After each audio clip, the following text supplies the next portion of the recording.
Welcome back to Attic to Basement Estate Cleanouts with Raccoons, Fraud, and a Time Warp. This episode is about 3 houses I cleared out in Maryland. In 2013, I was called in by 2 attorneys to clean out a huge apartment in a senior housing complex in Gaithersburg, Maryland. One attorney was executor for the husband, and the other attorney was the executor for the wife, who had died a year after the husband. I love working in the development because all the people, residents and employees alike, are so nice. And some of the apartments like this one on the 6th floor have such great views of the area. This development even has their own thrift shop where I could take clothing and household items, and money that comes from their sale goes to help people there that may need financial help in their assisted and healthcare facilities on the property. Clothing we would deliver to a building nearby. Household items could be left in the unit, and the volunteers would come in after we were done and take away what I left for donations. This couple had moved into a unit that had a large 1-bedroom with a private bathroom off the living room and another large room that was off the eat-in kitchen that they used as an office. It had its own full bathroom. Also, there was a powder room. As you will see from the photos, it was packed full. We found cartons of Western Union receipts and didn't know what that was all about until the second day we worked there, and the telephone rang, and I decided to pick it up. A woman asked me if they could talk to the homeowner, and I said, "No, who is this?" They told me, "A friend." I said, "She died," and the person on the other end of the line said, "No, she didn't. Let me talk to her." I responded, "If you were a friend, you would know that she had died." That's when the woman gave the phone to a man, and he wanted to talk to the woman who was their friend. I said, "No, but if you want to leave your name and number, I could give it to their attorney." They hung up on me. The next day, either the same group called hoping for another result, or there were 2 groups of friends. What I learned from the attorney is that even before the husband had died, the woman who had lived in the apartment had been sending money to these people through Western Union, and the crooks had received over $100 a week for several years. Someone at the front desk told me that she took calls on the house phone in the lobby for this woman, and eventually told them that she would not notify the owner after 2 or 3 times. Then the victim would sit by the phone in the lobby waiting for her friends to call her. When we started clearing out the apartment, the front desk person realized that this woman may have been hiding the situation from her husband, and that's why she went to the lobby. I believe someone told me that the criminals were preying on her religious beliefs, and that if she had sent them money, she was doing a good thing and God would look kindly upon her. Those people were disgusting. The attorney asked me to gather up all the Western Union receipts and any notepads we found with writing on them. The 2 attorneys handed over the information to the authorities.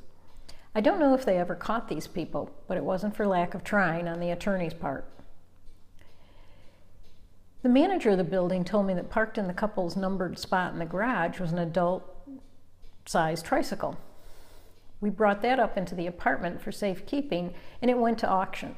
There was also a violin, a zither, a chord piano, along with lots of china and glassware and furniture that went to auction. The Buick LaCrosse was parked in an outside parking spot. It had some dents, so maybe the owner was having a difficult time parking in the garage and decided to park it outside. We had found over a dozen speeding tickets in the apartment.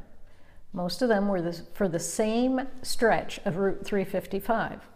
You'd think she would have learned her lesson and slowed down going through where the speed cameras were, but obviously she didn't. It certainly made me aware when I drove that portion of Route 355 from then on.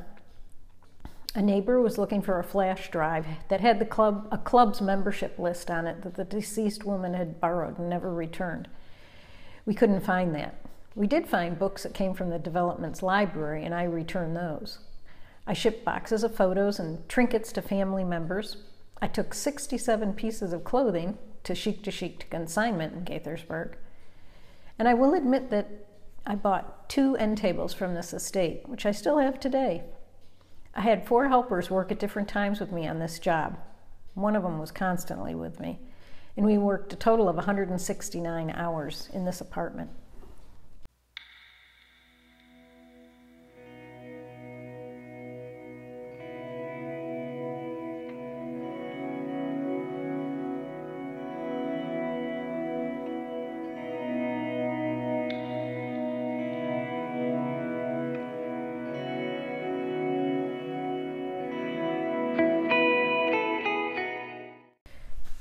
next house was a little job in Capitol Heights, Maryland that took me 23 hours to empty out with a helper who was there for only 3¼ hours. The man who owned the house had 5 kids. It was a 2-bedroom house. I don't know if he raised the kids in this house. He had a large yard where the kids could play. As you will see in the photos, the house was stuck in a time warp. When I was born 40 years ago, before this job, my parents had the same brown sofa you will see in a minute, but my parents chose the color red. It is very scratchy nylon material. An appraiser came to value the items in the house, and associated auctioneers came to take away 7 pieces of furniture, some boxes of household items, and 3 lawnmowers and tools. The appraiser I met at this house was one I bumped into at several houses that year, and we were both invited to speak to the Washington Bar Association on a panel about estates. She started giving my name to executors across the area, and I really appreciated that.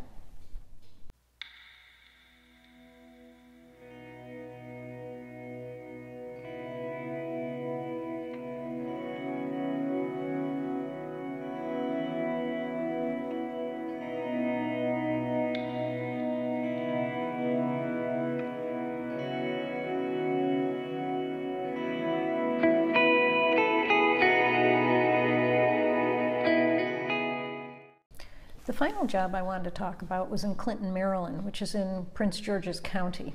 I maybe did 1 house a year in PG County. The executor lived in Georgia and was the deceased woman's sister. I believe I worked alone on this job in 2006. The homeowner had accumulated a lot of interesting Native American rugs and paintings depicting Native Americans. In 2006, I sold furniture to a company that bought furniture outright.